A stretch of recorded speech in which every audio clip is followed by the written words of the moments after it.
जय जगन्नाथ सांग मैंने वेलकम करुच्ची मोर आउ एक फ्रेश वीडियो को चलतु आज प्रश्न उत्तर भिडियो आलोचना करवा। आज प्रथम प्रश्नटी रही भारतर सर्वप्रथम बैंक नाम कौन। भल भाव शुणु प्रश्नटी ना भारतर सर्वप्रथम बैंक नाम कौन। Option A Bank of India, option B Bank of Hindustan, option C State Bank. तो यार सठिक उत्तरटी होची option B Bank of Hindustan. भारतर सर्वप्रथम बैंक नाम होची बैंक ऑफ हिंदुस्तान।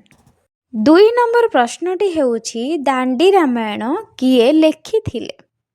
भल भाव शुणु सांग माने 2 नंबर प्रश्नटी होची दांडी रामायण किए लेखिथिले। Option A Jagannath Das, option B Balaram Das, option C Sarala Das.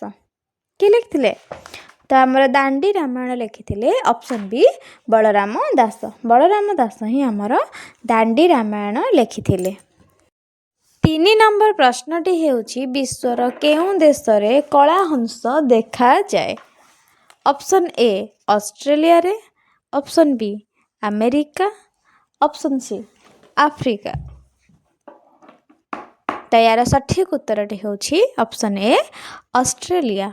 Australia रे कला हंस देखा मिली थाए।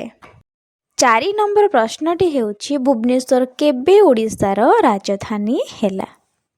ऑप्शन ए 1948 मसीह, ऑप्शन बी 1980 मसीह, ऑप्शन सी 1950 मसीह। केबे भुवनेश्वर ओडिशार राजधानी केबे हैला।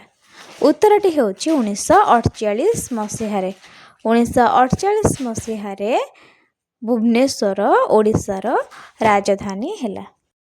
केते वर्ष परे भारत रे जनगणना होई थाए। ऑप्शन ए 10 वर्ष, ऑप्शन बी 11 वर्ष, ऑप्शन सी 12 वर्ष। केते वर्ष यार सठिक उत्तरटी होची 10 वर्ष।